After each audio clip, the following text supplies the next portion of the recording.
Welcome back to Real Estate Mindset. Today's video is going to be absolutely bonkers. Now, today we have a fresh piece of data that is finally showing that the price correction, or rather the price crashing, is finally continuing, which is especially good because look at all of the hate that's going around the industry, around YouTube. You guys, I get so much hate. I have people commenting in my comment section saying, Travis, you're still talking about the housing market crash. The housing market's not crashing. When the reality is prices have only been crashing or adjusting for 10 months. These guys are freaking out, and we've been going through this for 10 months. It normally takes 5 years. These guys are out of their minds. Most of these realtors, y'all, especially on YouTube, are no better than corrupt politicians trying to sell you on making a horrible financial transaction. Let's not forget that new construction generally leads the housing market. So the fact that we're saying prices collapse in new construction is a good sign of things to come in the resale market as well, because the price reductions on new construction will soon start corroding the resale market even more. I've defined the bare minimum of a housing market price crash, okay? Again, the bare minimum as 15% from peak to trough. I'm going to show you guys that prices are in fact crashing in new homes. And then we're going to ask also, how much share of new home inventory is actually in the market? Is it 5%? Is it 10%, 15%? I think you guys are going to be blown away when we actually look at how much new home inventory there is when compared to resale. We're going to dig into a HUD housing market report, and we'll dig into some US Census data to get an overall picture of what's going on with new home construction. Having said that, understand I'm not a financial advisor, even though my bio is as a realtor, so I have a right to talk trash against realtors. I'm also a loan officer, so try to out-talk me, you troll realtors. And on top of that, I'm an instructor, so I'm a cheerleader of the cheerleaders. Come at me, guys. Come on. Come on, realtors. Come on, haters. Come at me. I'm ready for you, because here's the thing. What we're going to use today, guys, is we're going to use the data. We're not going to use our emotions like they do. They spit venom and toxicity onto us and onto you to freak you out so that you give up and you lose hope and you go buy a house, because that is the only way they can afford their lifestyle. Here's our median sales price for new homes sold. This is from Fred. This was updated yesterday, May 23rd. This is great news, you guys. Let me show you what this is showing us. So we peaked on median sales price in October of 2022 at $496,800. As of yesterday, the median sales price plummeted. It absolutely tanked all the way down to $420,800. That represents a drop of $75,200, or rather 15.1% drop. So real quick, I'm going to call it right now from my very definition from the very beginning. We are having a crash in new construction. It is down now 15.1%. You're welcome, America. I'm sorry, guys. I know that was a little cocky. It's just, man, the haters are just like, they're so desperate right now, man. They're just throwing up toxicity on anyone that will listen to it. But the last time median sales price was this low was December of 2021. I want you guys to think about this for a second. That means that on average, anyone that purchased a new home in 2022 or 2023 is now upside down in their house. Think about that, guys. Think about that just for a second. And also think about this. California last time went down over 60%. Think about it, on average, over 60%. And people are still cheering on that the housing market is recovered, just buy now, refinance later. Can you believe that? But here's the other thing that I want to point out. Remember, it takes a roughly 6% to sell your house. So if we add the 6%, that would actually bring median sales price for new homes down to $395,552. And what that means is technically, if you purchased after June of 2021, you're stuck on average in your new house. The beautiful thing about this is new construction is leading the price crashes. And I'm going to show you how much inventory is specifically in new construction, one compared to resale. But I also want to remind you of this. Patience, y'all, is so important. These cycles sometimes takes years. And we really can't blame the toxic cheerleading realtors because it's their job to sell houses to you, even if it means lying. We all understand that it's a consumer's decision, but nevertheless, these professionals take advantage of emotions. They know how to do it. This is an emotionally charged process. So I'm wondering, all of the realtors that are on YouTube attacking us, I wonder how many new homes they sold to clients, and I wonder how many of their clients are now upside down. And do you guys think that they actually think about that? I don't think so. Most realtors, as soon as they get paid, they forget exactly who you are. Now take a look at this, guys. This updated again yesterday. We have 7.6 months of inventory still. So during one of the busy times of year, inventory or months of supply only dropped 0.1. We're sitting at 7.6 months of inventory. You can see that here, making it a buyer's market in new construction. Anytime we exceed 6 months of supply, it turns into a buyer's market. Now, if you look over here, we actually peaked in July of 2022 at 10.1 months. I also think it's important to note that if we go all the way back to April of 2009, okay, the last time we hit 10.1 months of supply was April 2009. So we are dangerously close to the same amount of supply that we had during the great financial crisis. In other words, y'all, we don't have an inventory problem when it comes to new homes. We have a quality of construction problem when it comes to new homes. But I also want to point out that pre-COVID, so right around here pre-COVID, we were sitting at 5.6 months of inventory. So normally the inventory is around 5 to 6 months of inventory. When it goes above that, it's very dangerous for new home builders. They've been sitting above that, as you can see here, since about February of 2022 when they hit 6.2 months of supply.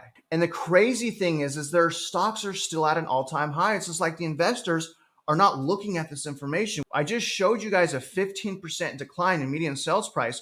We have an abundance of inventory. Don't forget, these new home builders are still building right now. So despite all of these headwinds, the new home building right now is insane. They are going to continue to flood the market with housing units throughout 2023 and 2024. And we can really see that in this chart. This is new privately owned housing units under construction, Fed economic data. Last time this was updated was May 17th. You can see that right here. But look at the sheer amount of units under construction. We have never, this is going back to the 1970s.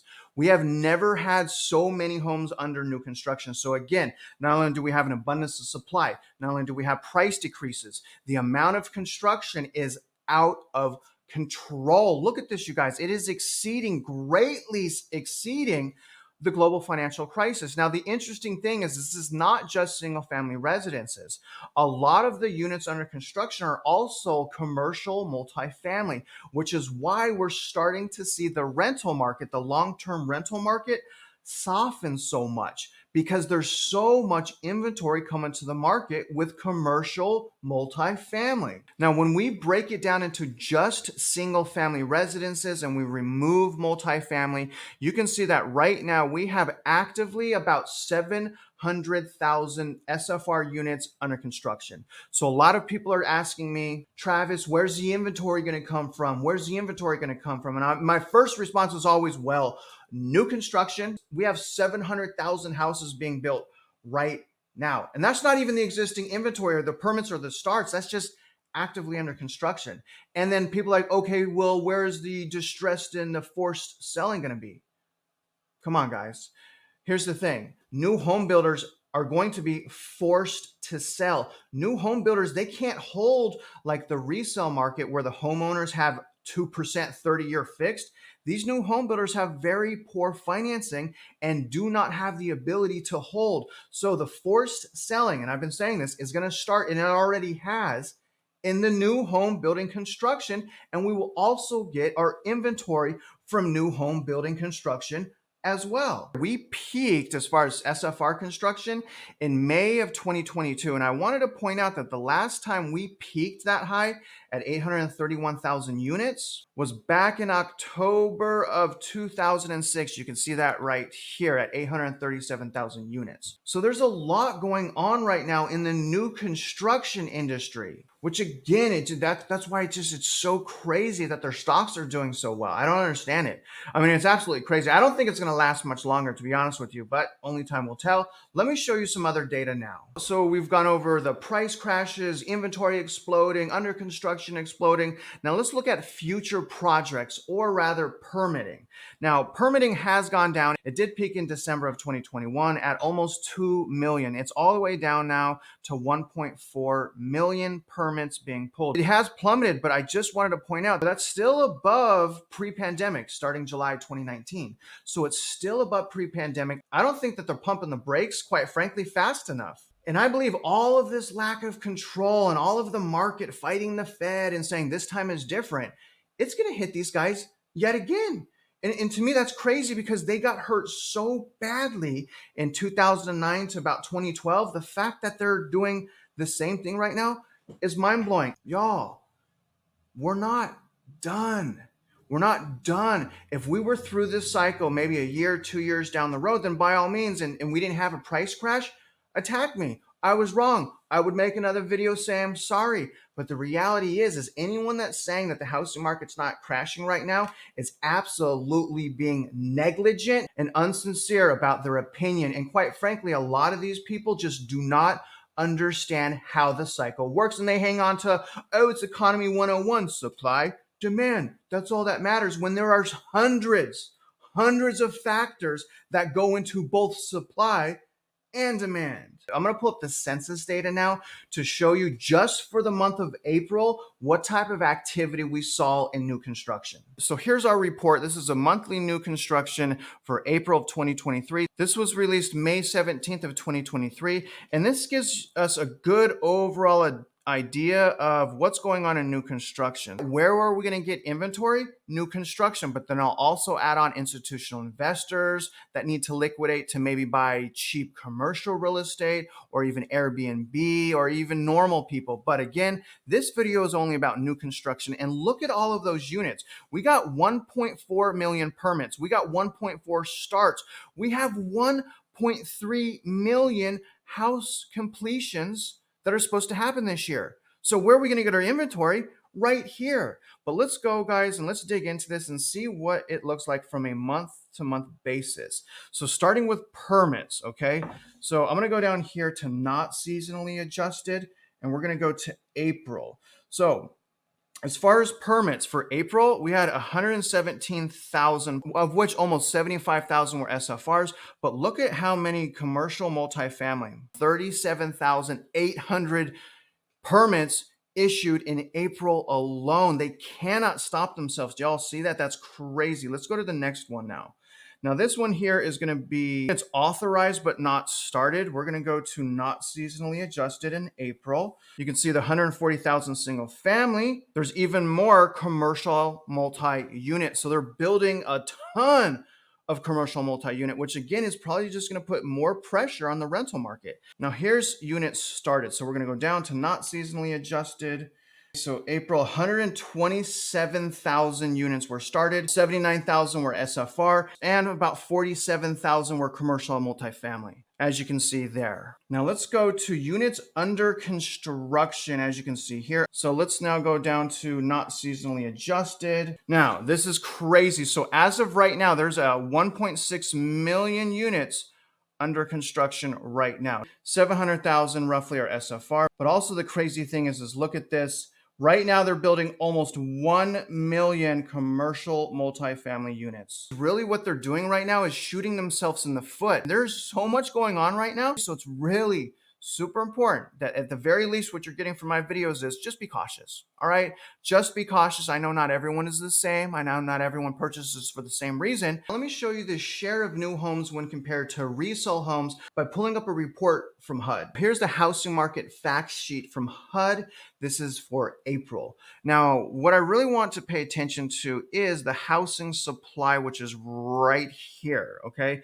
Now, I wanted to point out that the housing supply right now for new homes, we have new homes right now, 432,000 new homes. You guys can see that right here, okay? The amount of existing homes we have right now is 980,000. What that means, y'all, and I didn't realize this number was that big. Okay, according to this, again, let me just go over this one more time and I'll give you the percentages. 432,000 new units for sale, 980,000 existing home units for sale.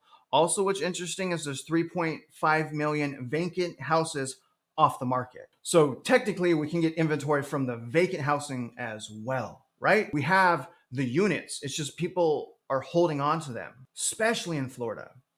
But the total share from those numbers is 44%. When I found that out, guys, and I reviewed that, that blew me away. I didn't realize that 44% of our inventory was from new construction. Does that not blow your mind? So it makes sense when I'm saying the new construction is going to lead the price crashing. And what will happen, like in areas where I live in Houston, there's probably 5 or 6 developments in a 15-mile radius from my house. Those new home developments are going to lower their prices so much that they're now under resale averages. And in order for those resale houses to compete with the new homes, they're also going to have to lower their houses enough to sell. Now, this will really impact metro areas with a high level of construction. Now, let me pull up the Reventure app real quick just to show you the states that have the most new construction going on. All right, guys, so here's the Reventure Consulting app, super cool app. Just wanted to point out how many units are being worked on. Obviously, number one is Texas. So Texas is going to see a lot of the price decline. Also, Florida at 191,000 units. North Carolina's up there as well, along with New York, surprisingly California as well. In conclusion, the housing market crash is not canceled. It's just doing normal stuff. And the problem is there's so much noise from the media that people are starting to lose hope and they're starting to get confused. And I really hope y'all that you don't get confused. Now, even if I'm wrong, I think there's precedence for holding, right? Especially understanding that cycles like this take more than 10 months. So only the people like, oh, you're still talking about the housing market crash. It's like, y'all, we had 7 months of decline. You guys, these realtors, okay, a lot of people forget this. These really toxic YouTube realtors, they were wrong for 7 months straight. We've had a rebound for what, 3 months, which is normal, and all of a sudden they're right. Like, people forget how wrong these people really are. And not only that, we have the year-over-year price decline. Y'all, all I'm saying is this. I understand that we don't know what the Federal Reserve is going to do next, but this is what I'm saying. Don't let people trick you into buying real estate during the worst time in history to buy real estate. That's all I'm saying. And the thing is I'm not making a commission by saying that. These geeks out here, these toxic cheerleaders make hundreds of thousands of dollars for convincing you that it's a good time to buy. Even though we have all this data, because they use lines like, just refinance later, but they don't tell you you can't refinance later if you don't have the equity. Anyways, you guys, we're seeing it first in new construction. It's a beautiful thing. Prices are officially crashing in new construction. It's only a matter of time before it hits resale. Now, obviously, I believe we're going to have a whiplash type situation with median sales prices happening around the end of June. Only time will tell, and I really hope you guys go along that journey with me. And if you're out there investing in real estate, you know I wish you luck, and I hope you win.